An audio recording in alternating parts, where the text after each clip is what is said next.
आपल्यासोबत संकर्षण कराडे आहे. स्वागत आहे एबीपी माझामध्ये. मूळचे परभणीचे असून तुम्हाला तुमच्याच गावात प्रयोग करता येत नाही अशी खंत तुम्ही इंस्टाग्रामच्या पोस्टद्वारे व्यक्त केलेली आहे. हो, आज सकाळी मी परभणीहून देवगिरी एक्सप्रेसने येत होतो. मुंबईहून निघालो, आमची कुटुंब कीर्तन नाटकाची टीम आणि परभणी येईपर्यंत काही नव्हतं वाटलं, पण परभणीची पाटी जेव्हा दिसली तेव्हा वाईट वाटलं की या गावात आपण जन्म घेतो, आपण इथे वेगवेगळ्या कलाकारांमध्ये वावरतो, त्यांच्याकडून आपल्याला काहीतरी शिकायला मिळतं. परभणीच्या नटराज रंगमंदिरात मी 5 वर्षांचा असताना पहिल्यांदा नाटकामध्ये काम केलं होतं.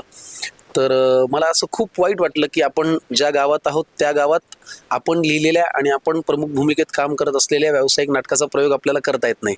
याचं मला थोडंसं वाईट वाटलं, म्हणून मी ते लिहिलं.